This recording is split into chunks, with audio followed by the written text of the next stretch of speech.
Xénophon, les mémorables de Socrate, chapitre 1er. C'est faussement qu'on a accusé Socrate de mépriser les dieux de l'État et d'en introduire de nouveaux. J'ai souvent admiré par quels arguments les accusateurs de Socrate ont jadis persuadé aux Athéniens qu'il méritait la mort comme criminel d'État. Voici en effet quels étaient à peu près les termes de l'accusation. Socrate est coupable de ne point reconnaître les dieux que reconnaît la cité et d'introduire des extravagances démoniaques. Il est coupable de corrompre les jeunes gens. Et d'abord, il ne reconnaissait pas les dieux que reconnaît la cité. Mais quelle preuve en donnait-on? On le voyait sacrifier souvent, soit dans sa maison, soit sur les autels publics, et il recourait notoirement à la divination. Socrate disait, et c'était un bruit général, qu'un démon venait l'inspirer, et voilà particulièrement pourquoi on l'accusa d'introduire des extravagances démoniaques. Cependant, il n'introduisait pas plus de nouveautés que tous ceux qui croient à la divination et qui interrogent les oiseaux, les voix, les phénomènes naturels, les entrailles des victimes. Ces gens-là, en effet, ne supposent ni aux oiseaux ni à ceux qu'ils rencontrent la connaissance de ce qui les intéresse, mais ils pensent que les dieux se servent de ces moyens pour les avertir. C'était aussi la croyance de Socrate. Seulement, le vulgaire dit que les oiseaux et les rencontres l'entraînent ou le détournent. Socrate parlait selon sa pensée. Il se disait guidé par un démon. Aussi conseillait-il à bon nombre de ses disciples de faire une chose ou de ne pas faire une autre, suivant les inspirations de cet être surnaturel. Obéissait-on, on s'en trouvait bien. Négligeait-on ses conseils, on avait lieu de s'en repentir. Or, qui ne conviendrait que Socrate ne voulait passer ses yeux de ses disciples ni pour un insensé ni pour un imposteur? Il aurait cependant été regardé comme l'un et l'autre si, annonçant des faits qui lui avaient été révélés par un dieu, il eût été ensuite convaincu de mensonges. Il est donc évident qu'il n'aurait pas prédit, s'il n'avait pas eu foi, qu'il disait la vérité. Et à quel autre accorder cette foi, si ce n'est à un dieu? Et si Socrate avait foi aux dieux, comment aurait-il douté de leur existence? Mais en outre, voici ce qu'il faisait avec ses amis. Dans les choses d'un résultat certain, il leur conseillait d'agir de la manière qu'ils croyaient la meilleure, mais dans celle d'une issue douteuse, il les renvoyait à la divination pour savoir s'ils devaient agir. Par exemple, ceux qui ont à bien gouverner une maison, un État, doivent, selon lui, recourir à la divination. L'architecture, en effet, la métallurgie, l'agriculture, la politique, la théorie des autres sciences analogues, le calcul, l'économie, la stratégie, sont toutes connaissances accessibles, disait-il, à l'intelligence humaine. Mais ce qu'il y a de plus grand en elles, les dieux, suivant lui, se le réservent sans en rien laisser voir à l'homme. Celui qui plante bien un verger ne sait pas qui en recueillera les fruits. Celui qui fait bâtir une jolie maison ne sait pas qui l'habitera. Un stratégiste ignore s'il lui est avantageux de commander. En politique, on ignore s'il est de son intérêt de gouverner l'État. Et l'homme qui épouse une belle femme pour être heureux ignore si elle ne fera pas son tourment. Celui qui s'allie aux puissants de la cité ne sait pas s'ils ne le banniront pas un jour. Ceux qui ne croyaient pas que ces événements fussent dirigés par un être surnaturel, mais qui les attribuaient tous à la prudence humaine, ils les appelaient fous. Et fous également ceux qui consultent les oracles sur ce que les dieux nous ont donné de connaître par nous-mêmes. Comme si on leur demandait s'il faut confier son char à un cocher habile ou maladroit, son vaisseau à un bon ou à un mauvais pilote, ou si on les interrogeait sur ce qu'on peut savoir à l'aide du calcul, de la mesure et de la balance. Consulter les dieux sur de tels objets lui semblait une conduite impie. Il disait qu'il faut apprendre ce que les dieux nous ont accordé de savoir, mais que, pour ce qui est caché aux hommes, il faut essayer, au moyen de la divination, d'interroger les dieux, car les dieux le révèlent à ceux qu'ils favorisent. Du reste, il vécut sans cesse au grand jour. Le matin, il allait aux promenades et au gymnase, se montrait sur l'agora à l'heure où elle est pleine de monde, et se tenait le reste de la journée aux endroits où la foule était la plus nombreuse. Il y parlait souvent, et qui voulait pouvait l'entendre. Or, jamais personne n'a vu Socrate ou ne l'a entendu rien faire ou rien dire de contraire à la morale ou à la religion. Il ne discourait point, comme la plupart des autres philosophes, sur la nature de l'univers, recherchant l'origine spontanée de ce que les sophistes appellent cosmos, à laquelle loi fatale obéissent les phénomènes célestes. Il prouvait même la folie de ceux qui se livrent de pareilles spéculations. Et d'abord, il examinait s'il croyait avoir assez approfondi les connaissances humaines pour aller s'occuper de semblables matières, ou bien si, négligeant ce qui est du domaine de l'homme pour apporter ce qui appartient aux dieux, il s'imaginait avoir d'une façon convenable, et il s'étonnait qu'ils ne fissent pas clairement que ces secrets sont impénétrables à l'homme, puisque ceux-mêmes qui se piquent d'en parler le mieux sont loin d'être d'accord les uns avec les autres, mais se regardent mutuellement comme des fous. En effet, parmi les fous, les uns ne craignent pas ce qui est à craindre, et les autres redoutent ce qui n'est pas à redouter. Les uns pensent que l'on peut sans honte tout dire et tout faire en public, les autres qu'il ne faut avoir aucun commerce avec les hommes. Les uns ne respectent ni temple, ni autel, ni quoi que ce soit le divin. Les autres honorent les pierres, les premiers bois, les premiers animaux venus. Quant à ceux qui se préoccupent de la nature de l'univers, ceux-ci affirment l'unité de l'être, et cela sa multiplicité infinie. Les uns croient au mouvement perpétuel des corps, les autres à leur inertie absolue. Ici, l'on prétend que tout naît et meurt, et là que rien n'a été engendré et que rien ne doit périr.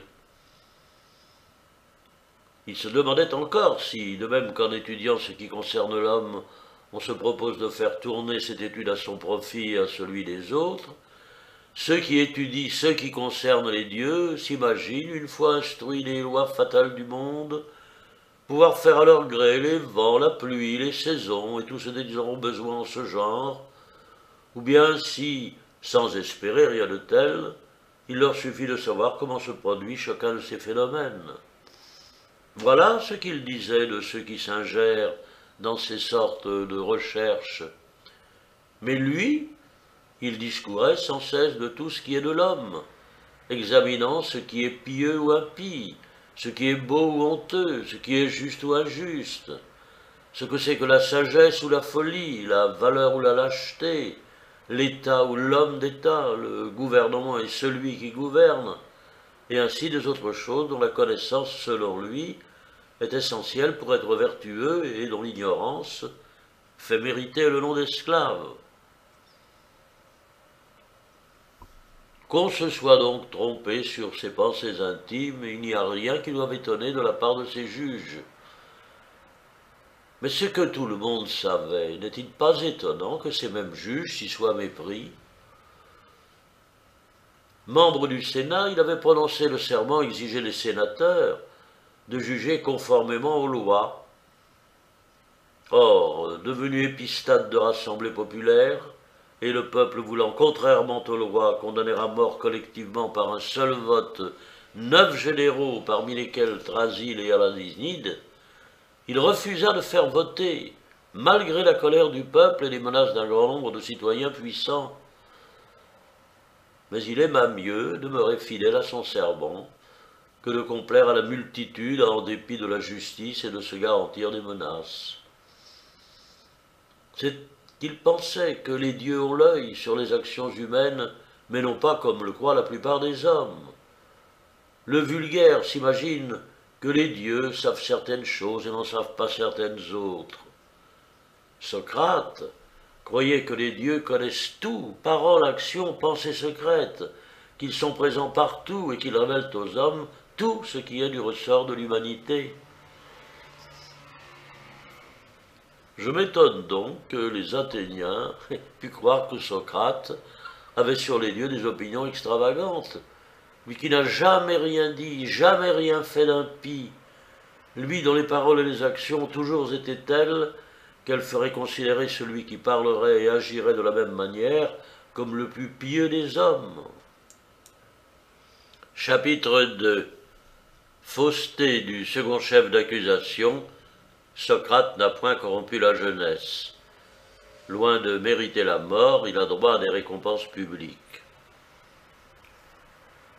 Ce qui m'étonne encore, c'est que quelques esprits aient pu se laisser persuader que Socrate corrompait les jeunes gens, lui qui, outre ce que nous avons dit, était d'abord le plus sobre des hommes dans les plaisirs des sens et de la table, et en second lieu le plus endurci contre l'hiver, l'été, les travaux de toute espèce, et tellement habitué à la médiocrité que sa mince fortune lui suffisait et par-delà. Comment donc, avec de telles mœurs, aurait-il pu rendre les autres impies, ennemis des lois, intempérants, débauchés, sans énergie contre la fatigue?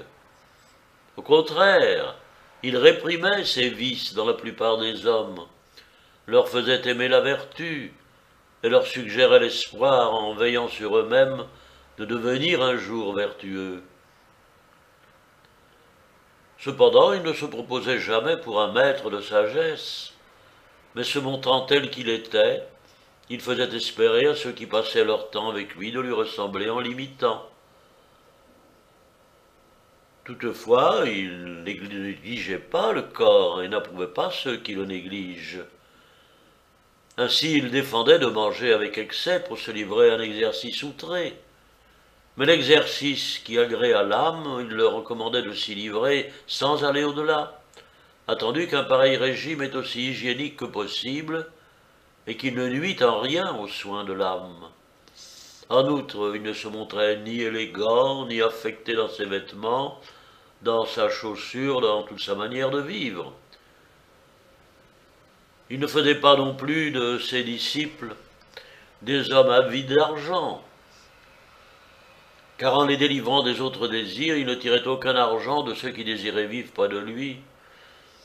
Il croyait, par cette abstention, garder mieux sa liberté. Et quant à ceux qui reçoivent un salaire pour leurs entretiens, il les appelait esclaves volontaires, puisqu'il s'impose la nécessité d'avoir une conversation avec ceux qui leur en paient le prix. Il s'étonnait qu'un homme qui fait profession d'enseigner la vertu exigeât un salaire, et qu'au lieu de regarder l'acquisition d'un ami vertueux comme le plus grand profit, il craignit de voir un cœur rendu vertueux ne pas payer le plus grand des bienfaits par la plus grande reconnaissance. Aussi, Socrate ne promettait jamais rien de semblable à personne, mais il avait la confiance de se créer chez ceux qui adopteraient ses principes des amis dévoués à sa personne durant toute leur vie et s'aimant entre eux d'une mutuelle amitié. Comment donc un tel homme aurait-il corrompu les jeunes gens, à moins que les soins donnés à la vertu ne soient un acte de corruption? Mais par Jupiter, dit l'accusateur, il excitait ses disciples au mépris des lois établies, disant que c'est folie de choisir avec une fève les magistrats d'une république, tandis que personne ne voudrait employer un pilote désigné par la fève, ni un architecte, ni un joueur de flûte, ni aucun de ces hommes dont les fautes sont pourtant bien moins nuisibles que les erreurs de ceux qui gouvernent les États. De tels discours, ajoute-t-il, inspirent aux jeunes gens le mépris de la Constitution en vigueur et les rendent violents. Pour moi, je pense que ceux qui pratiquent la sagesse et qui se croient capables de donner des conseils utiles à leurs concitoyens ne sont aucunement des gens violents, vu qu'ils savent que la violence engendre la haine et les dangers, tandis que la persuasion fait agir sans péril et sans nuire à l'affection. En effet, celui que nous contraignions nous hait comme si nous lui avions fait tort, Celui que nous persuadons nous aime, comme si nous lui avions fait rendu service. La violence n'est donc point le propre de ceux qui pratiquent la sagesse, mais ceux qui possèdent la force sans la raison ont l'habitude d'agir violemment. En outre, pour être violent, il faut de nombreux auxiliaires. Pour persuader, on a besoin de personne. Seul, on peut se croire capable de persuader. Aussi jamais l'on n'a vu de tels hommes se souiller d'un meurtre. Car qui aimerait mieux tuer quelqu'un que de le laisser vivre et de le rendre utile par la persuasion? Mais du moins, dit l'accusateur, avec Socrate ont vécu familièrement Critias et Alcibiade, qui tous deux ont fait le plus grand mal à l'État. Critias, de tous ceux qui ont gouverné durant l'oligarchie, a été le plus avide, le plus violent, le plus sanguinaire. Alcibiade, de tous ceux qui ont gouverné sous la démocratie, a été le plus débauché, le plus insolent. Pour moi, si ces deux hommes ont fait quelque mal à la République, je ne les justifierai point. Mais quels ont été leurs rapports communs avec Socrate? C'est ce que je vais dire. Ces deux hommes étaient de leur nature les plus ambitieux des Athéniens. Ils voulaient que tout se fît par eux, que leur nom fût dans toutes les bouches. Ils savaient que Socrate vivait content de la plus médiocre fortune, qu'il était maître absolu de toutes ses passions, et que par ses discours il dirigeait à son gré l'esprit de ceux qui conversaient avec lui. Ils le voyaient, et avec le caractère que j'ai dit, croira-t-on que ce fut par le désir d'imiter la vie de Socrate et sa tempérance qu'il recherchait son entretien, ou bien dans l'espoir de devenir, en le fréquentant, excellent dans l'art de parler et d'agir? Je pense pour ma part que si un Dieu leur eût donné à choisir, ou de vivre jusqu'à la fin comme ils voyaient vivre Socrate, ou de mourir, ils auraient tous deux préféré mourir. La preuve en est dans ce qu'ils ont fait. Aussitôt qu'ils se crurent supérieurs à leurs compagnons, ils abandonnèrent à l'instant Socrate pour se lancer dans la politique qui avait été la cause de leur liaison avec Socrate. Peut-être objectera-t-on à cela que Socrate n'aurait pas dû enseigner la politique à ceux qui s'attachaient à lui avant de leur enseigner la sagesse. Je ne le nie point, mais je vois que tous ceux qui enseignent montrent à leurs disciples comment ils pratiquent eux-mêmes ce qu'ils disent et les confirment par leurs paroles. Or, je sais que Socrate aussi se montrait à ses disciples comme un modèle de vertu et leur faisait les plus belles leçons sur la vertu et les autres devoirs des hommes. Je sais que les deux hommes dont nous parlons furent sages tant qu'ils vécurent près de Socrate, non qu'ils craignissent d'être punis ou frappés par Socrate, mais ils pensaient alors que le mieux était d'agir comme ils agissaient. Peut-être plusieurs de nos prétendus philosophes diront-ils que jamais l'homme juste ne saurait devenir injuste, ni le sage insolent, que celui qui possède une science ne saurait perdre ce qu'il a une fois appris. Moi, je suis loin de penser comme eux. Je vois en effet que si l'on ne s'exerce point le corps, on devient impropre aux œuvres du corps, et de même que si l'on ne s'exerce point l'âme, on devient incapable des œuvres de l'âme. On ne peut ni faire ni ce qu'on doit, ni s'abstenir de ce qu'on ne doit pas faire. Voilà pourquoi les pères, quelle que soit la sagesse de leurs fils, les éloignent cependant des hommes pervers, convaincus que le commerce des bons développe la vertu et que celui des méchants la détruit. Et voici le témoignage dans ces vers d'un poète.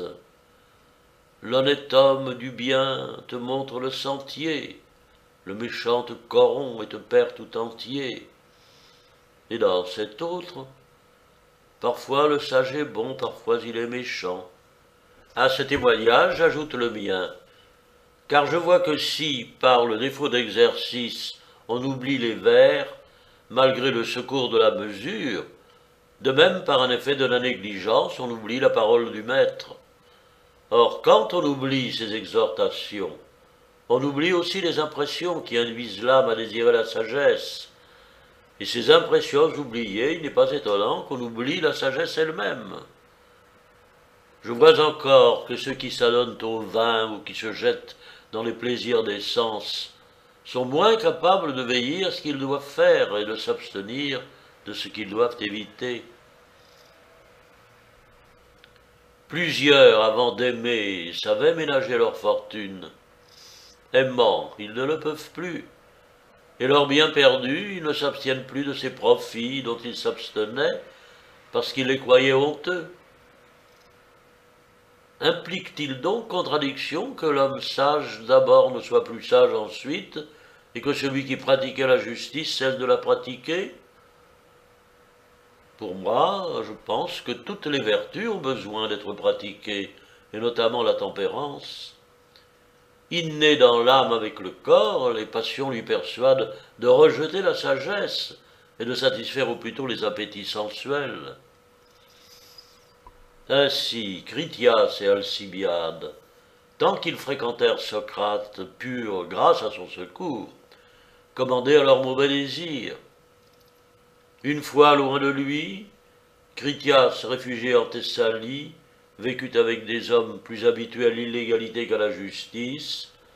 Alcibiade, pourchassé par un essaim de femmes de distinction à cause de sa beauté, et corrompu à cause de son pouvoir dans la ville et chez nos alliés par une foule d'habiles flatteurs, honoré par le peuple, porté sans effort au premier rang, semblable enfin à ces athlètes qui, triomphant sans peine dans toutes les luttes, négligent tout exercice, Alcibiade, de même, se négligea tout à fait.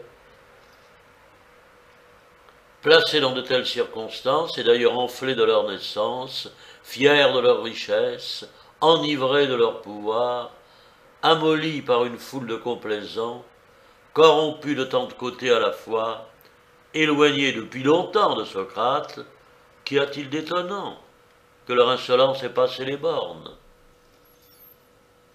Et puis les fautes qu'ils ont commises, l'accusateur les impute à Socrate. Mais quand ils étaient jeunes, tous les deux, à un âge où ils devaient être plus que jamais déréglés et intempérants, Socrate les a contenus dans la sagesse. L'accusateur ne le croit-il pour cela digne d'aucun éloge? En toute autre occurrence, on ne juge point ainsi. Où est le joueur de flûte, le citariste, le maître quelconque, que l'on rende responsable si les élèves qu'il a formés deviennent mauvais sous d'autres maîtres? Où est le père qui, lorsque son fils, demeuré sage dans le commerce d'un ami, est devenu mauvais dans la société d'un autre, s'avise d'accuser le premier ami? N'est-il pas vrai, au contraire, que plus le fils est devenu vicieux avec le second, plus le père donne d'éloges au premier? Mais les pères eux-mêmes qui vivent avec leurs fils, quand ces enfants tournent mal, n'en sont point responsables, s'ils sont sages de leur côté. C'est ainsi qu'il était juste de juger Socrate. Si de lui-même il a fait quelque chose de mal, on a raison de le traiter d'homme pervers. Mais s'il n'a pas cessé de vivre en homme de bien, est-il juste de l'accuser d'une dépravation qui n'était point en lui? Si pourtant, en s'abstenant du mal, il eût vu, sans les désapprouver, les honteuses actions des autres, on serait en droit de le blâmer. Mais s'étant aperçu que Critias, épris d'Euthydème, voulait en jouir à la manière de ceux qui abusent de leur corps pour satisfaire leurs désirs amoureux, il s'efforça de l'en détourner. Il lui dit qu'il était indigne d'un homme libre et inconvenant pour un ami de la vertu d'aller comme un mendiant solliciter une chose de l'objet aimé auprès duquel on tient surtout à se faire valoir, et notamment une chose qui n'a rien d'estimable. Critias faisait la sourde oreille et ne consentait point à s'éloigner. Alors on prétend que Socrate dit devant une nombreuse assistance et en présence d'Euthydème que Critias avait, selon lui, quelque ressemblance avec un porc, puisqu'il voulait se frotter contre Euthydème comme les porcs se frotte contre les pierres. De ce moment, Critias devint l'ennemi juré de Socrate. Aussi, lorsqu'il fut nommé un des 30 et nomothèque avec Chariclès, il lui garda rancune et défendit par une loi d'enseigner l'art de la parole. C'était faire insulte à Socrate. Et comme Critias n'avait pas part où le prendre, il le rendait solidaire du reproche communément adressé aux philosophes et le calomniait auprès de la multitude. Car moi, je n'ai jamais entendu Socrate rien dire qui autorisât cette accusation, et je ne sais personne qui dise avoir rien entendu. L'événement le prouva bien. Les 30 avaient fait périr un grand nombre de citoyens les plus distingués, et en avaient entraîné beaucoup vers l'injustice. Socrate dit quelque part qu'il trouverait étrange que le gardien d'un troupeau, qui rendrait ses bœufs moins nombreux et plus maigres, ne voulut pas convenir qu'il est un mauvais pasteur, mais qu'il lui semblerait plus étrange encore qu'un homme placé à la tête d'une cité, dont il rendrait les citoyens moins nombreux et pires, ne rougit pas de ses actes et ne convainc pas qu'il est un mauvais magistrat. Cette parole est rapportée à Critias et à Chariclès.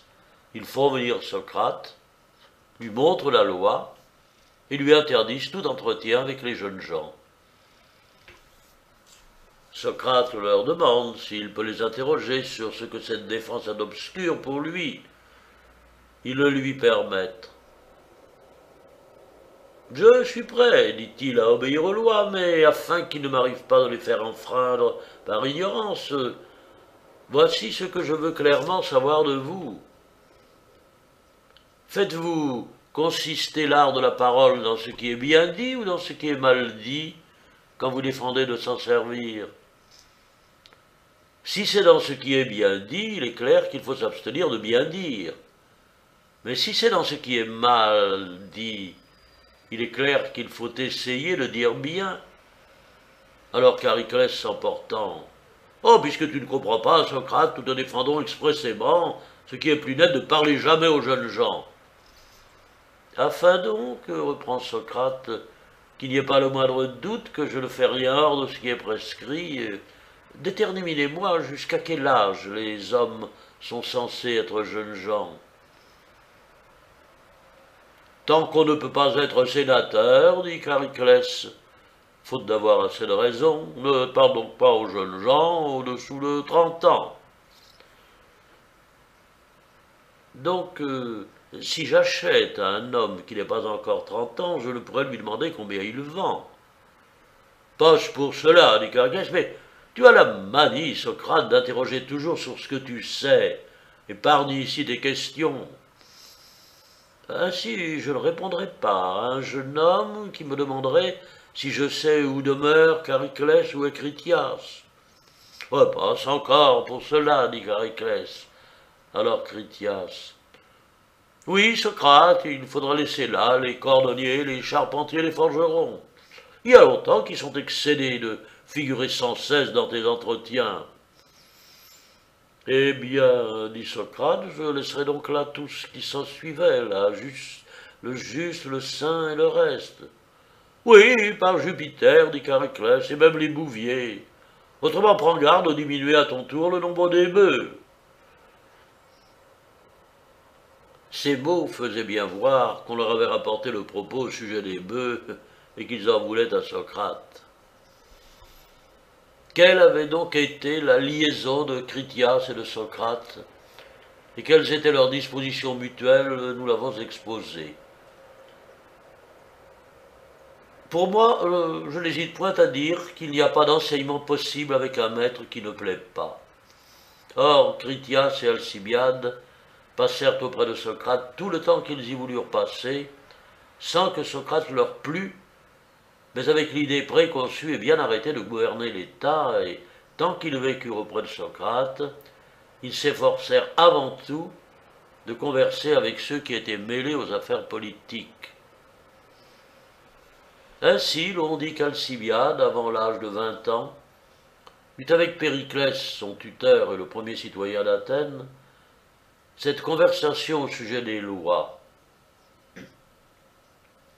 Dis-moi, Périclès, pourrais-tu m'apprendre ce que c'est qu'une loi? Assurément, dit Périclès. Apprends-le-moi donc au nom des dieux, reprit Alcibiade, car j'entends louer certains hommes de leur respect pour les lois, et je pense qu'on ne saurait mériter cet éloge sans savoir ce que c'est qu'une loi. Tu désires, Alcibiade, une chose fort aisée, dit Périclès, si tu veux savoir ce que c'est qu'une loi.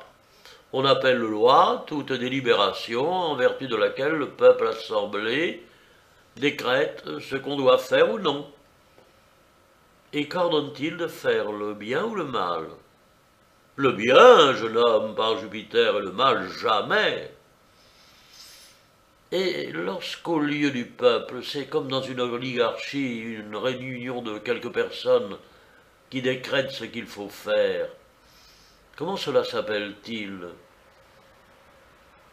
Tout ce que le pouvoir qui commande dans un État ordonne, après en avoir délibéré, s'appelle une loi. Mais si un tyran qui commande dans un État ordonne aux citoyens de faire telle ou telle chose, est-ce encore une loi? Oui, tout ce qu'ordonne un tyran qui a le pouvoir s'appelle loi. Mais qu'est-ce donc, Périclès, que la violence et l'illégalité? N'est-ce pas un acte par lequel le plus fort, au lieu de persuader le plus faible, contraint à faire ce qui lui plaît? Oui, c'est mon avis, dit Périclès. Ainsi, toutes les fois qu'un tyran, au lieu d'employer la persuasion, contraint les citoyens par un décret, c'est une illégalité. Je le crois, oui, aussi ai-je eu tort de dire que les ordres d'un tyran qui se passe de la persuasion sont aussi des lois. Et quand le petit nombre n'use pas de la persuasion auprès de la multitude, mais abuse de son pouvoir pour faire des décrets, dirons-nous que c'est de la violence ou que ce n'en est pas? Tout ce qu'on exige de quelqu'un, sans employer la persuasion, que ce soit ou non un décret, oui, me paraît être de la violence plutôt qu'une loi. Et tout ce que la multitude, exerçant le pouvoir, impose aux riches, sans employer la persuasion, sera-ce encore de la violence plutôt qu'une loi? À merveille, Alcibiade, dit Périclès. Et nous aussi, à ton âge, nous étions habiles sur de pareilles matières. Nous les prenions pour textes de déclamation et d'argumentation sophistiques, comme tu m'as l'air de sophistiquer en ce moment avec moi. Alors, Alcibiade, que n'ai-je pu, Périclès, converser avec toi à cette époque où tu te surpassais toi-même? Dès que Critias et Alcibiade se crurent plus habiles que les administrateurs de la cité, ils cessèrent de voir Socrate, qui ne leur avait jamais plu et qui les blessait en leur faisant sentir leurs fautes, et se mêlèrent de politique, motif de leur liaison avec Socrate. Mais Criton s'attacha à Socrate, ainsi que Chéréphon, Chérécrate, Hermocrate, Simmias, Sébès, Phélandès et tant d'autres qui vivaient près de lui, non pour se former à l'éloquence de l'agora ou du tribunal, mais pour devenir vertueux et pour s'acquitter de leurs devoirs envers leur famille, leurs parents, leurs serviteurs, leurs amis, leur patrie, leurs concitoyens. Or, jamais aucun d'eux, ni dans sa jeunesse, ni dans un âge plus avancé, ne fit le mal et ne fut accusé de le faire. Mais Socrate, dit l'accusateur, enseignait à outrager les pères, en persuadant à ses disciples qu'il les rendait plus habiles que leurs pères, en leur disant que la loi permet de lier son père convaincu de folie et en donnant pour preuve que l'homme instruit a le droit d'entraîner l'ignorant. Socrate pensait au contraire que si un homme en entraînait un autre sous prétexte d'ignorance, il mériterait à son tour d'être entraîné par quiconque serait ce qu'il ne sait pas. Et voilà pourquoi il examinait souvent en quoi l'ignorance diffère de la folie. Il croyait qu'on n'a pas tort d'enchaîner les fous dans leur propre intérêt et pour celui de leurs amis, tandis que les ignorants doivent apprendre ce qui leur est nécessaire de la bouche de ceux qui le savent. Mais, dit l'accusateur, ce n'est pas seulement les pères, mais les autres parents que Socrate instruisait ses disciples à outrager, en leur disant que quand on est malade ou engagé dans un procès, les parents ne servent à rien, mais bien les médecins ou les gens versés dans la chicane. Et de même, en parlant des amis, il disait que nous n'avons que faire de leur bienveillance, si elle ne peut nous servir que cela seul mérite notre estime, qui savent ce qu'il faut savoir et sont capables de l'enseigner. Et comme il persuadait aux jeunes gens qu'il était lui-même très sage et très capable de le rendre les autres sages, il amenait ceux qui vivaient avec lui à n'avoir aucune estime pour les autres au prix de lui. Je n'ignore point que Socrate tenait ce langage au sujet des pères, des parents et des amis. Il ajoutait qu'après le départ de l'âme, en qui seule réside l'intelligence, on se hâte de faire disparaître le corps de la personne, même la plus chère. Il disait aussi que l'homme, de son vivant, retranche de sa propre main ou fait retrancher par d'autres, ce qui dans ce corps, objet de sa plus vive affection, lui semble inutile et superflu. Ainsi les hommes coupent même leurs ongles, leurs cheveux, leur corps. Ils se donnent aux médecins à tailler et à brûler avec force douleur et souffrance, et ils croient encore leur devoir un salaire en échange. Enfin, ils crachent leur salive le plus loin possible de leur bouche, parce qu'elle ne leur sert à rien en séjournant en eux et qu'elle ne leur nuit bien plus tôt. Or, il parlait ainsi non pour apprendre à enterrer son père tout vivant, ni à se couper soi-même en morceaux, mais en montrant que ce qui est absurde et sans estime, il enseignait à faire tous ses efforts pour devenir le plus sage et le plus utile possible, afin que, voulant obtenir l'estime d'un père, d'un frère ou de n'importe quelle autre personne, on ne se fiât pas au lien seul de la parenté, mais qu'on essayât d'être utile à ceux dont on souhaitait l'estime. L'accusateur prétend que Socrate faisait un choix des passages les plus mauvais des poètes en renom et s'en servait comme de preuve pour former ses disciples au crime et à la violence.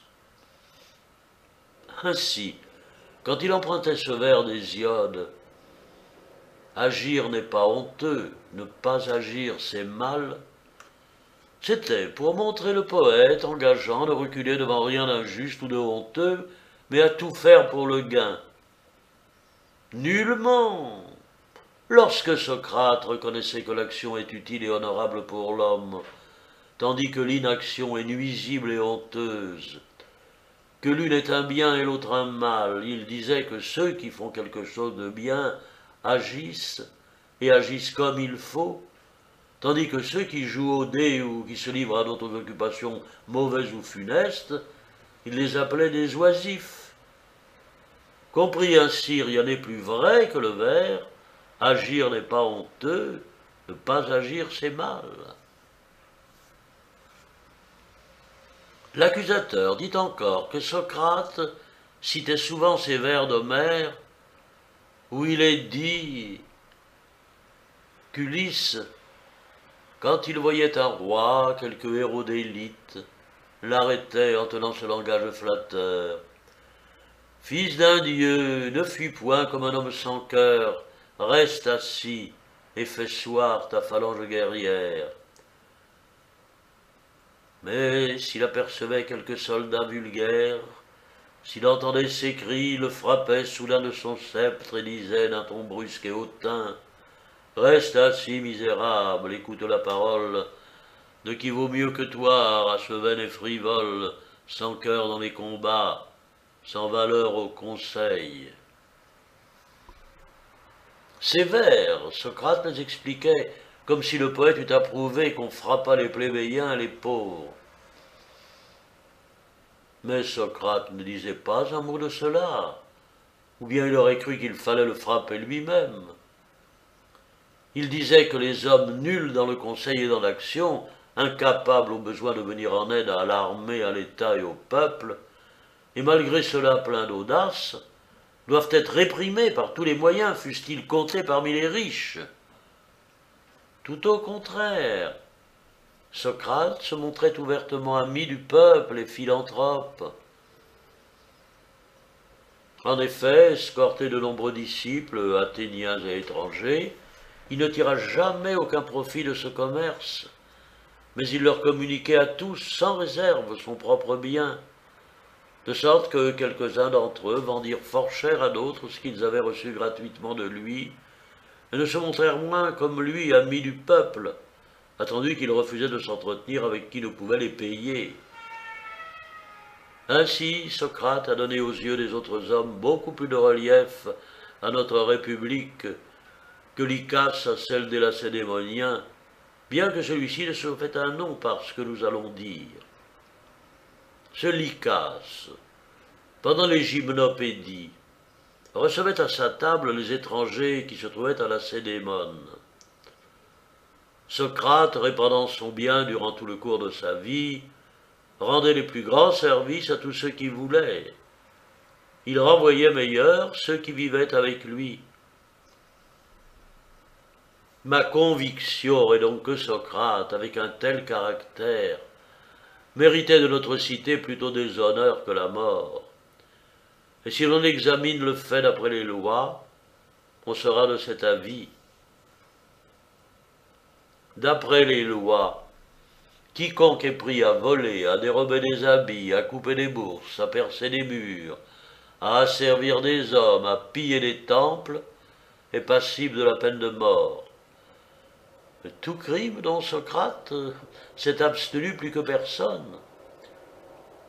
Jamais il n'est arrivé à la République d'échec à la guerre, de sédition, de trahison ou tout autre mal qui lui fût imputable. Jamais particulier ne fut dépouillé par lui de ses biens ou plongé dans le malheur. Non, jamais il ne fut accusé de rien de semblable. Comment donc pourrait-il être mis en jugement, lui qui, loin de prétendre qu'il n'y a pas de Dieu, comme le porte l'acte d'accusation, s'est déjà montré plus que personne plein de respect pour les dieux. Loin de corrompre les jeunes gens comme l'accusation le lui reproche, détruisait aux yeux de tous les mauvaises passions de ses disciples et cherchait à leur inspirer l'amour de cette vertu si belle et si sublime qui a fait fleurir les cités et les maisons. En agissant ainsi, mais comment n'a-t-il pas mérité le plus grand honneur dans sa patrie? Chapitre 3. La vie de Socrate a été consacrée tout entière à la pratique et à l'exemple du bien. Plein de respect envers les dieux, il a toujours aussi fait preuve de tempérance. Comment Socrate me paraissait rendre service à ses disciples, soit en se montrant dans la pratique telle qu'il était réellement, soit en conversant avec eux, c'est là ce que je vais écrire en recueillant de mon mieux mes souvenirs. Pour ce qui regarde les dieux, on le voyait, dans sa conduite et ses paroles, se conformer aux réponses que fait la Pythie à ceux qui lui demandent de quelle manière il faut agir au sujet des sacrifices, des honneurs à rendre aux ancêtres, ou tout autre objet de cette nature. La Pythie déclare par un oracle que quiconque agit sur ce point conformément aux lois de la patrie agit pieusement. Or, Socrate agissait ainsi et engageait les autres à faire de même, regardant tous ceux qui tenaient une conduite différente comme des hommes étranges et insensés. Il demandait simplement aux dieux de lui accorder les biens, persuadé qu'il était que les dieux savent parfaitement quels sont ces biens. Leur demander de l'or, de l'argent, le pouvoir ou toute autre chose semblable, c'était à son avis leur demander l'issue d'un coup de dé, d'un combat, ou toute autre chose dont on ne peut savoir comment cela tournera. Modeste dans ses offrandes, parce que sa fortune était modeste, il croyait ne pas rester au-dessous de ces riches qui, avec de grands biens, offrent de nombreuses et grandes victimes.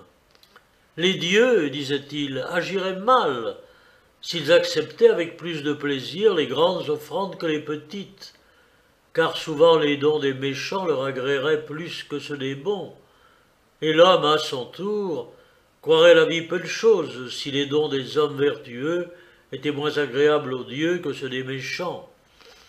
Et au contraire, il croyait que les offrandes des personnes les plus pieuses étaient celles qui plaisaient le plus aux dieux. Il louait aussi ce vers « Selon votre pouvoir, offrez aux immortels », et il prétendait qu'avec les amis, les hôtes, dans toutes les circonstances de la vie, c'était un excellent précepte que celui-ci, selon votre pouvoir. S'il lui semblait recevoir quelque avis des dieux, on l'eût moins facilement déterminé à agir contre cet avis qu'à prendre dans une marche un guide aveugle et ignorant le chemin au lieu d'un homme clairvoyant et connaissant la route. Il accusait de folie ceux qui agissent contre les avis des dieux pour se mettre à l'abri de la mauvaise opinion des hommes. Pour lui, tout ce qui venait de l'homme lui paraissait bien inférieur aux avis de la divinité. Il avait façonné son âme et son corps à un régime tel qu'en l'adoptant, sauf une intervention d'en haut, on serait sûr de vivre en toute confiance et en pleine sécurité, avec de quoi suffire à une aussi modeste dépense. Il était si frugal que je ne sais personne qui ne pourrait travailler assez peu pour ne pas gagner ce dont Socrate se contentait. Il ne prenait de nourriture qu'autant qu'il avait plaisir à manger, et il arrivait à son repas dans une disposition telle que la faim lui servait à l'assaisonnement. Toute boisson lui était agréable parce qu'il ne buvait jamais sans avoir soif. S'il voulait bien se rendre à un repas où il était convié, ce soin si pénible à la plupart des hommes de ne pas se gorger outre mesure, il le prenait avec la plus grande facilité. Pour ceux qui ne pouvaient en faire autant, il leur conseillait de ne pas manger sans appétit et de ne pas boire sans soif. C'est là, disait-il, ce qui fait mal au ventre, à la tête et à l'âme. Et il ajoutait en plaisantant que, selon lui, Circé employait l'abondance des mets pour changer les hommes en pourceaux, et qu'Ulysse devait au conseil de Mercure, à sa tempérance naturelle, à son abstention de mets servis en surabondance, de n'avoir pas été changé en pourceaux. C'est ainsi que sur cette question, il mêlait le plaisant au sérieux. Quant à ce qui regarde l'amour, il conseillait de fuir bravement la société des personnes belles. Il n'est pas aisé, disait-il, de rester sage dans leur commerce. Un jour donc, ayant appris que Critobule, fils de Criton, avait donné un baiser au fils d'Alcibiade, garçon charmant, il tint ce discours à Xénophon, en présence même de Critobule. « Dis-moi, Xénophon, ne croyais-tu pas que Critobule fût un sage plutôt qu'un amoureux indiscret, un homme prudent plutôt qu'un insensé et un aventureux ?» ?»« Assurément, dit Xénophon. « Eh bien, regarde-le maintenant, comme le plus bouillant et le plus entreprenant des hommes. Il est capable de se jeter tête baissée sur les épées et de sauter dans le feu. » « Mais que lui as-tu donc vu faire, dit Xénophon, pour l'accuser ainsi? Mais n'a-t-il pas eu l'audace de donner un baiser au fils d'Alcibiade, ce garçon si joli et si frais? Mais si c'est là, dit Xénophon, l'acte d'un aventureux, il me semble que je pourrais bien moi-même courir pareille aventure. Malheureux, dit Socrate, sais-tu ce qui t'arriverait si tu donnais un baiser à un joli garçon? Ignores-tu que de libre tu deviendrais aussitôt esclave, que tu dépenserais beaucoup pour des plaisirs funestes, que tu n'aurais plus de cœur à rechercher ce qui est beau et bien, que tu serais contraint de poursuivre ce qui ne poursuivrait pas même un fou? Par Hercule, dit Xénophon, quelle terrible puissance tu donnes à un baiser! En es-tu donc étonné, dit Socrate? Ne sais-tu pas que les tarentules, qui ne sont pas plus grosses que les demi-oboles, seulement approchées de la bouche, causent aux hommes des douleurs terribles et les privent de la raison?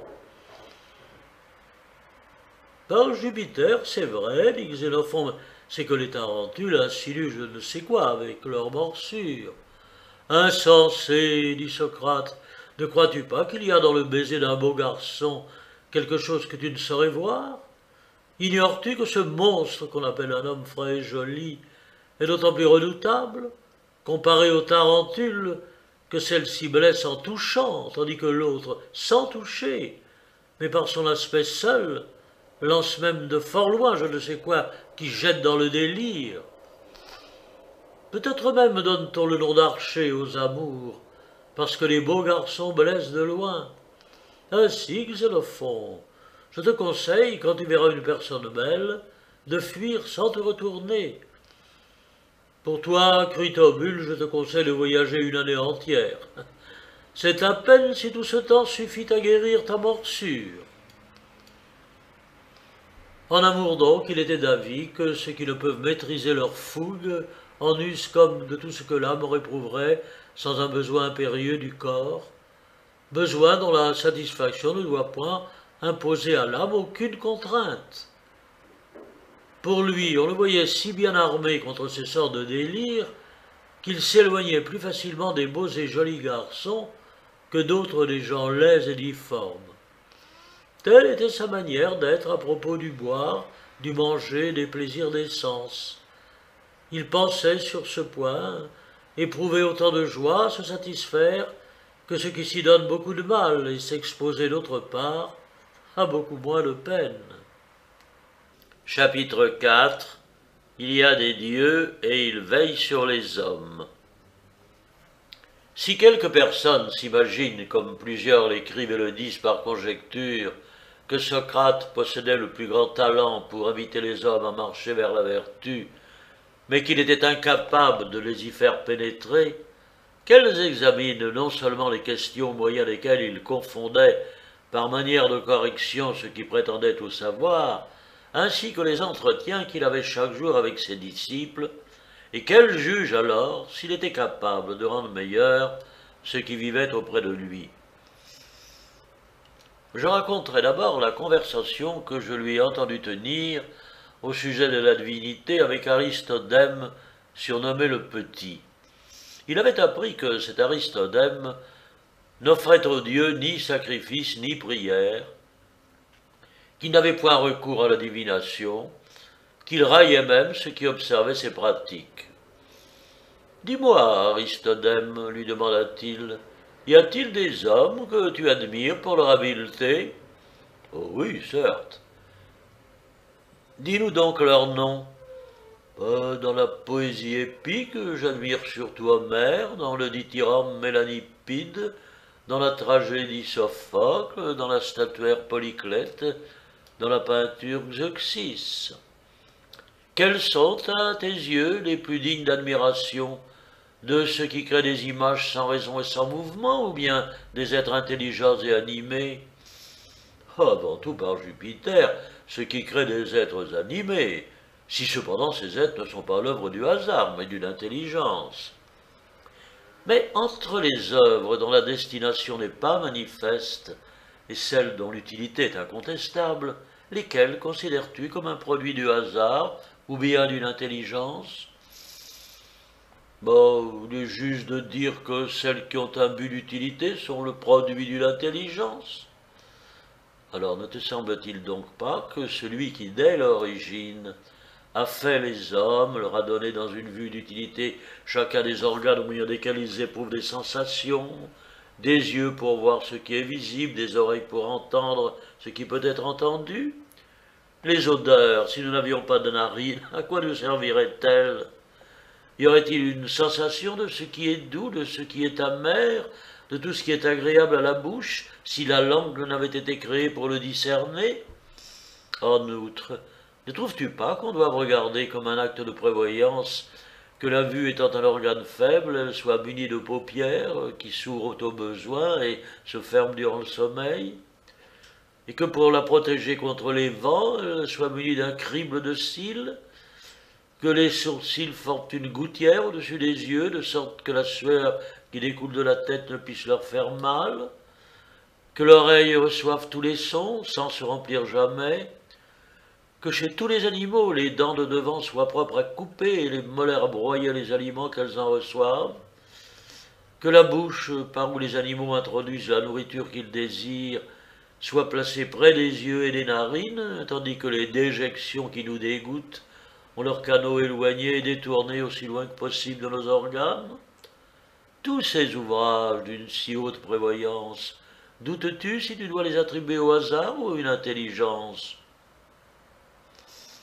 Non, par Jupiter, dit Aristodème, mais quand on y regarde, cela ressemble parfaitement à l'œuvre de quelque ouvrier, sage et ami des êtres qui respirent.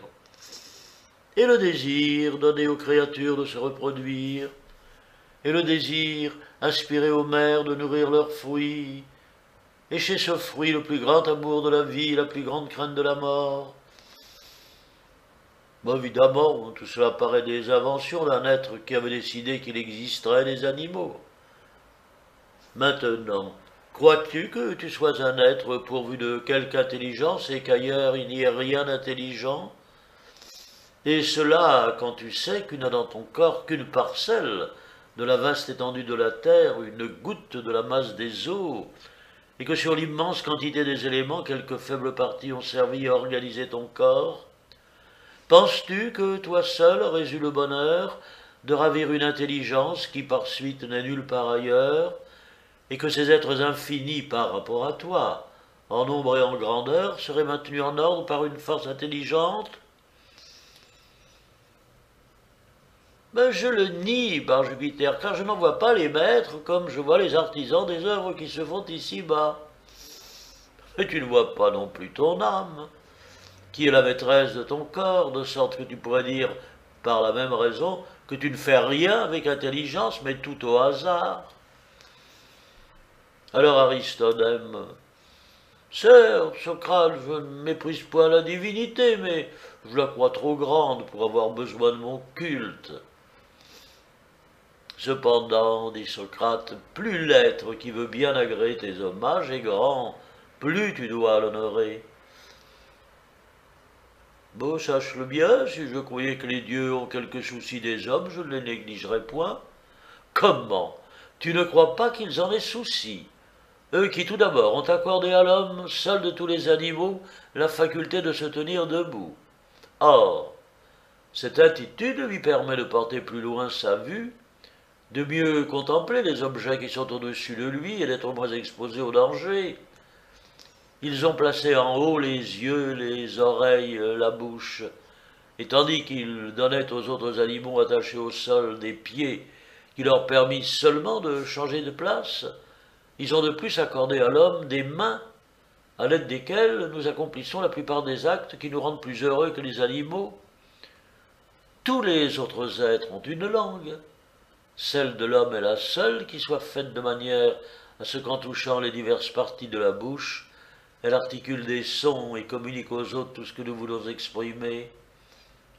Parlerai-je des plaisirs de l'amour, dont la faculté est bornée pour les autres animaux à une saison de l'année, s'étend pour nous sans interruption jusqu'à la vieillesse? Il n'a donc pas suffi à la divinité de s'occuper du corps de l'homme, mais ce qui est le point capital, elle a mis en lui l'âme la plus parfaite.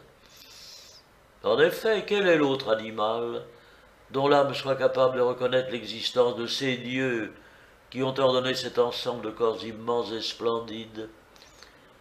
Quelle autre espèce, sauf les hommes, rend un culte aux dieux?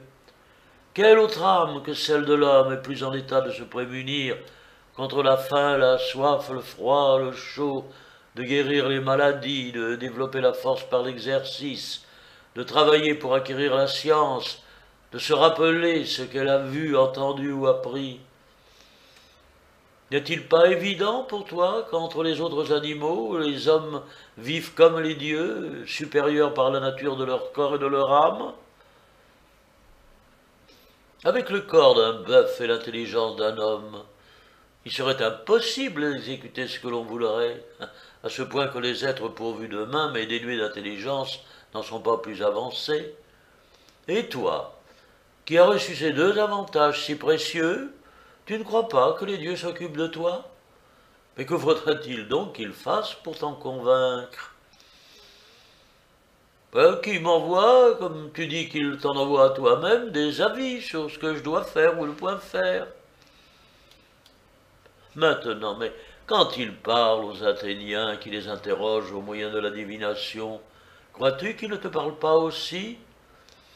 Et de même, lorsque par des prodiges ils manifestent leur volonté aux Grecs, à tous les hommes, es-tu le seul qu'ils aient choisi pour te laisser dans l'oubli? Penses-tu que les dieux auraient mis dans les hommes cette croyance qu'ils sont capables de faire le bien et le mal, s'ils n'en avaient reçu le pouvoir et que les hommes, trompés par eux depuis tant de siècles, ne s'en seraient point encore aperçus? Ne vois-tu pas que les établissements humains les plus antiques et les plus sages, les États et les nations sont aussi les plus religieux et que les époques les plus éclairées sont celles de la plus grande piété? Apprends, mon bon, que ton âme enfermée dans ton corps le gouverne comme il lui plaît. Il faut donc croire que l'intelligence qui réside dans l'univers dispose tout à son gré. Quoi, ta vue peut s'étendre à plusieurs stades, et l'œil de la divinité ne peut tout embrasser à la fois? Ton âme peut en même temps s'occuper de ce qui se passe ici et en Égypte et en Sicile, et l'intelligence de la divinité n'est pas capable de songer à tout dans un seul instant?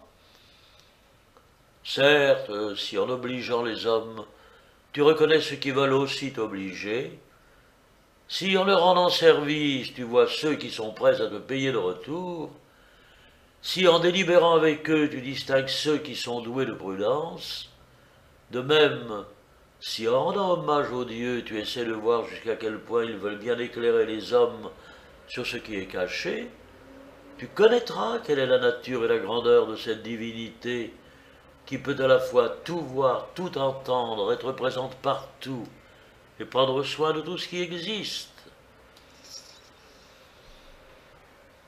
En parlant ainsi, Socrate me semblait apprendre à ses disciples à s'abstenir de toute action impie, injuste et honteuse, non seulement en présence des hommes, mais encore dans la solitude, puisqu'il serait convaincu que rien de ce qu'il pourrait faire n'échapperait aux dieux. Chapitre 5. Comment Socrate a enseigné la tempérance à ses disciples. Si l'on ne peut nier que la tempérance ne soit pour un homme une belle et utile acquisition, examinons si les paroles de Socrate y faisaient faire des progrès quand il s'exprimait ainsi. Citoyens, s'il vous survenait une guerre et que voulant choisir un homme capable avant tout de vous sauver et de soumettre les ennemis, nous en connussions un qui fut esclave de son ventre, du vin des plaisirs de l'amour, de la mollesse et du sommeil, irions-nous le choisir? Comment pourrions-nous supposer qu'un pareil homme nous sauvât et triomphât des ennemis? Si nous voulions à la fin de notre vie confier à quelqu'un l'éducation de nos garçons, l'honneur de nos filles, le soin de notre bien, croirions-nous l'homme intempérant digne d'une telle confiance? Donnerions-nous à un esclave intempérant la garde de nos troupeaux, de nos greniers, la surveillance de nos travaux? L'accepterions-nous même gratuitement comme intendant et comme pourvoyeur? Ainsi, puisque nous ne voudrions pas même d'un esclave intempérant, comment n'attacherions-nous pas de l'importance à nous défendre de lui ressembler? En effet, on ne peut pas dire que, de même que les avares, en dépouillant les autres de leurs biens, se figurent qu'ils s'enrichissent, l'intempérant soit nuisible aux autres, mais utile à lui-même. Au contraire, s'il fait du mal aux autres, il s'en fait plus encore, puisque ce qu'il y a de plus pernicieux, c'est de ruiner en même temps que sa maison, son corps et son esprit. Et dans le commerce de la vie, peut-on se plaire avec un homme qui préfère à ses amis le vin et la bonne chair, ou qui aime mieux les prostituées que ses compagnons? N'est-ce pas un devoir, pour quiconque regarde la tempérance comme la base de la vertu, de l'affermir d'abord dans son âme? Sans elle, mais comment apprendre le bien et le pratiquer dignement? Quel homme esclave de ses passions ne dégrade pas honteusement son corps et son âme? Il me semble, par Junon, que tout homme libre doit demander au Dieu de n'avoir pas un tel esclave, et tout homme esclave de ses passions de rencontrer le bon maître, autrement il est perdu. Voilà ce qu'il disait, et ses actions, plus encore que ses paroles, témoignaient de sa tempérance. Supérieur non seulement au plaisir des sens, mais à ceux que procure la richesse, il pensait que recevoir de l'argent du premier venu, c'était se donner un maître et s'asservir à la plus honteuse servitude. Chapitre 6. Socrate réfute le sophiste Antiphon qui lui reprochait sa frugalité, sa simplicité et sa coutume d'enseigner gratuitement. Il convient ici de ne point passer sous silence l'entretien qu'il eut avec le sophiste Antiphon. Un jour, Antiphon, qui voulait enlever à Socrate ses disciples, l'aborde et lui dit en leur présence « Je croyais, Socrate, que les philosophes de profession devaient être plus heureux, mais toi tu me parais avoir retiré tout le contraire de la philosophie. Tu vis de telle sorte qu'il n'y a pas d'esclave qui voulut vivre sous un pareil maître. Tu te nourris des plus grossiers aliments, tu bois les plus vils breuvages. Non seulement tu as un méchant vêtement, mais il te sert l'été comme l'hiver. Tu vas sans chaussures et sans tunique. Et cependant, tu ne reçois aucun argent, quoique l'argent soit agréable à prendre, et qu'il permette à ceux qui le possèdent de vivre avec plus d'indépendance et de douceur. Si donc, à la manière des autres maîtres qui forment leurs disciples à leur ressembler, tu instruis ainsi les tiens, tu peux te considérer comme un professeur de misère. À ces mots, Socrate répond « Oh, tu t'es fait, je crois, Antiphon, une si triste idée de mon existence, que je t'ai conduit à mieux aimer mourir que de vivre comme toi. Eh bien donc, examinons en quoi tu trouves ma vie si pénible. Est-ce parce que, à l'opposé de ceux qui, exigeant un salaire, sont obligés de faire ce qui le leur rapporte, moi qui ne reçois rien, je ne suis pas forcé de m'entretenir avec qui je ne veux pas? Trouves-tu mon existence misérable, parce que ma nourriture est moins saine que la tienne ou moins fortifiante, ou bien parce que mes aliments sont plus difficiles à trouver que les tiens, plus rares, plus délicats, ou bien encore parce que les mets que tu prépares t'agréent plus que les miens à moi? Mais ne sais-tu pas que celui qui mange avec plaisir n'a pas besoin d'assaisonnement, que celui qui boit avec plaisir se passe aisément de la boisson qu'il n'a pas? Quant aux vêtements, tu sais que ceux qui en changent qu'à cause du froid et de la chaleur, que si l'on porte des chaussures, c'est pour que les pieds ne soient point arrêtés dans leur marche par ce qui peut les blesser. Et t'es-tu jamais aperçu que le froid m'ait fait rester davantage à la maison, que pendant la chaleur je me sois battu pour avoir de l'ombre, qu'un mal de pied m'ait empêché d'aller où je voulais? Ignores-tu que les personnes faibles de corps deviennent, grâce à certains exercices, plus fortes que celles qui n'y sont pas exercées et capables de les supporter plus aisément? Et tu ne crois pas que moi, qui me suis exercé le corps, à braver toutes les influences, je les supporte plus aisément que toi, qui ne t'y es point exercé? Si je ne suis point esclave de mon ventre, du sommeil, de la lubricité, penses-tu qu'il y en ait une cause plus puissante que l'expérience de plaisirs plus doux, lesquels ne flattent pas seulement à l'instant même, mais font espérer des avantages continuels? Tu sais que sans l'espoir du succès, on ne goûte aucune jouissance, tandis que si l'on pense réussir dans l'agriculture, dans la navigation ou dans toute autre profession que ce soit, on s'y livre avec autant de joie que si l'on réussissait déjà. Crois-tu cependant que ce soit là un bonheur égal à celui que donne l'espoir de se rendre meilleur soi-même et ses amis? Telle est pourtant l'opinion dans laquelle je persiste. S'il faut servir ses amis ou sa patrie, qui donc en aura plus le loisir? De celui qui vit comme je fais, ou de celui qui embrasse la manière de vivre dont tu te glorifies? Qui se mettra le plus aisément en campagne, de celui qui ne saurait vivre sans une table somptueuse ou de celui qui se contente de ce qu'il a sous la main?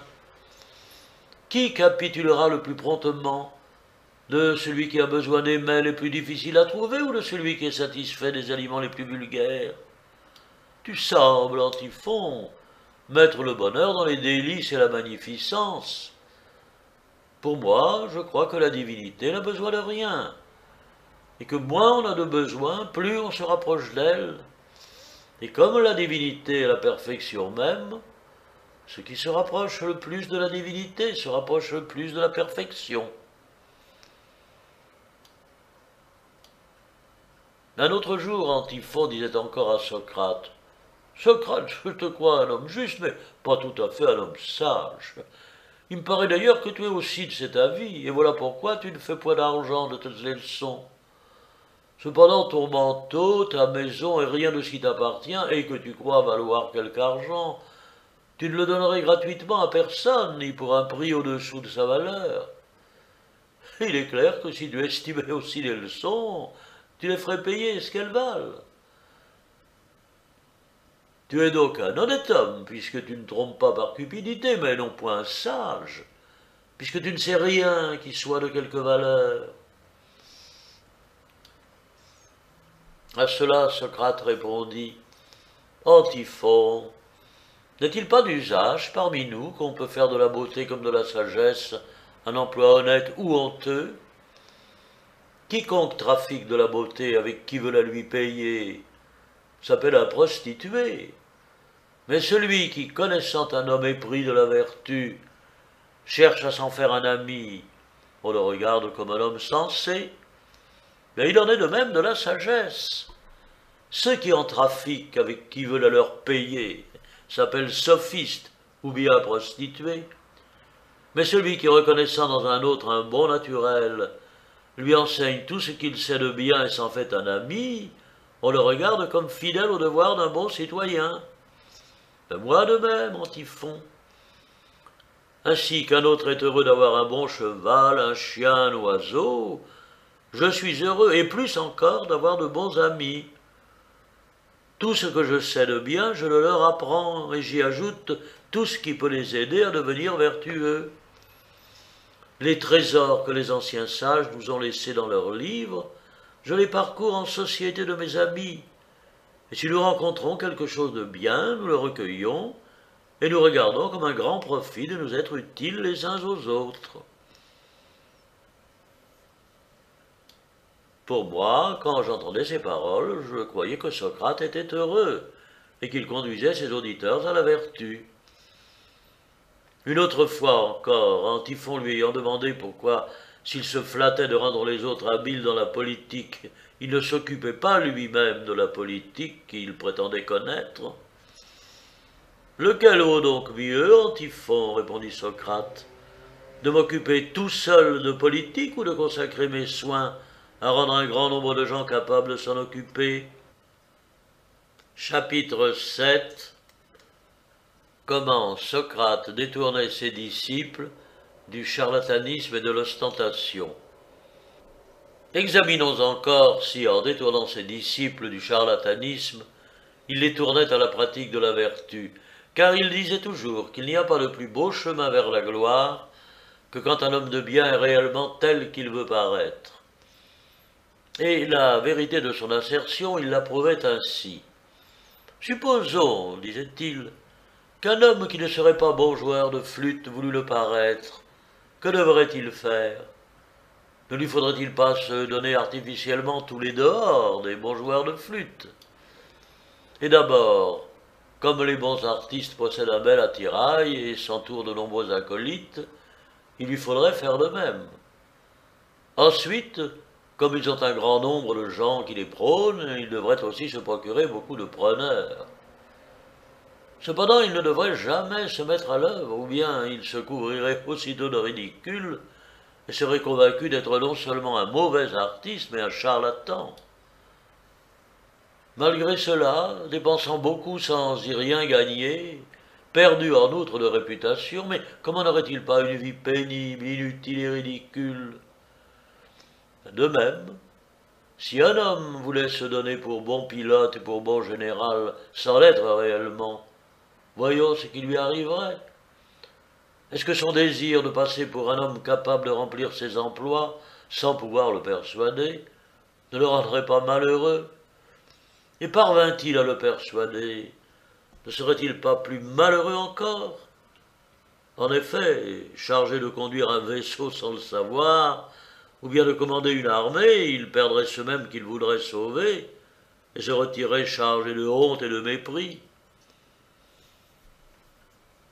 Et Socrate faisait voir de la même manière qu'il n'y a nul profit à se faire passer pour un homme riche, courageux ou robuste, quand on ne l'est pas. Chargé d'emplois au-dessus de ses forces, ne pouvant les remplir, tout en paraissant capable, on n'obtient aucune indulgence. Il appelait fourbe un cygne, celui qui vole de l'argent ou tout autre objet qu'il a reçu de confiance, mais fourbe plus grand encore, l'homme sans valeur, dont l'effronterie cherche à convaincre qu'il est capable de diriger l'État. Pour moi, je crois que Socrate détournait ses disciples du charlatanisme en leur tenant ce langage.